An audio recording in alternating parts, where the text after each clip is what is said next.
Alright guys, so we told you we would review the new laptop that we got for all of our video editing. We've had it for just around a year right now, and so I think we've had it long enough to do a proper review on it. So here it is. Hi, I'm Jeremy. And I'm Kelly. Hey, I'm Jackson. My name's Jackson. And this is Jonathan. We've been toying around with the idea of starting to shove out 2 videos a week. If you haven't subscribed, go ahead and subscribe. Click that bell. That way you're notified when new videos come out. If you don't click that bell, you're going to miss out. And we don't want you guys to miss out. We enjoy the comments. We enjoy the interaction. Alright guys, so when we first started our channel, we started with a Surface Pro 3. Now, this has the 1.7 dual-core processor with 8 gigabytes of RAM. It's an integrated graphics processor.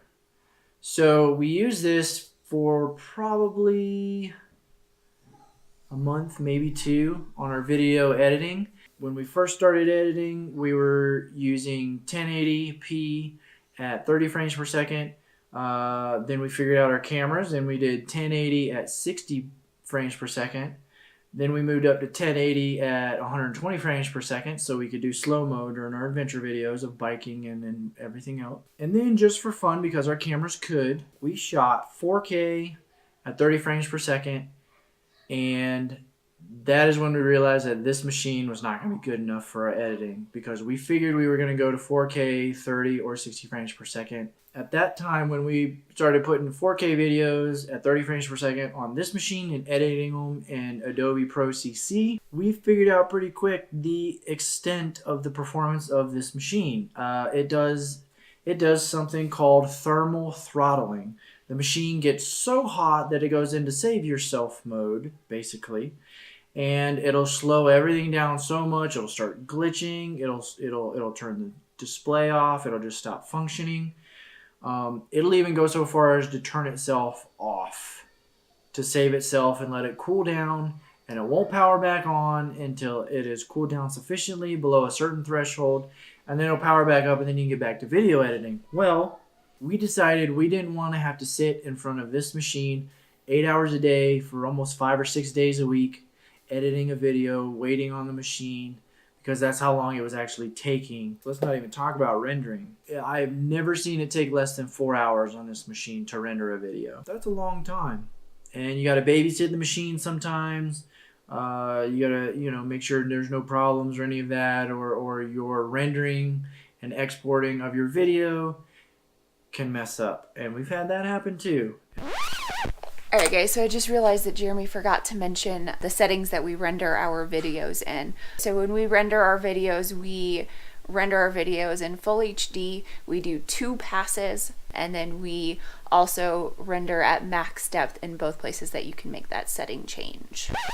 That's where my focus shifted. Is we wanted a machine that could easily handle 4K 60 frames per second, that could easily handle 1080p at 120 frames per second, and it could do all of our editing, no skipping, no thermal throttling.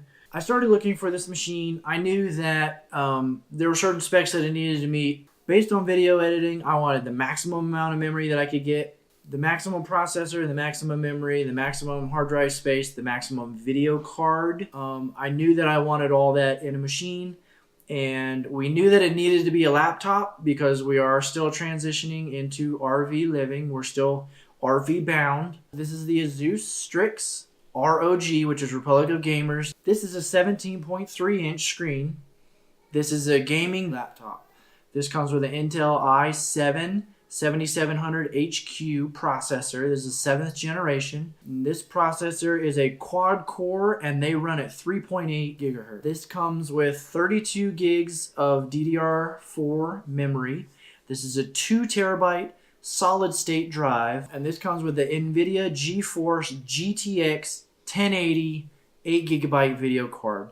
I currently have Windows 10 Pro 64-bit on there. It has an SD card slot, which we love because all our cameras are SD cards.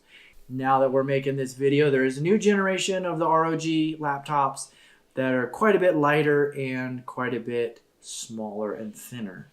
So basically what it comes down to is this. The same videos that would take us over 4 hours to render, easily over 4 hours to render, on this machine takes about 15 to 20 minutes. The same Adobe Pro CC program runs on this one as runs on this one. While on this one, it would slow down, it would do the thermal throttling, and it would be glitching and slow down and skip and all of that. On this one, just powers right through, no problems at all.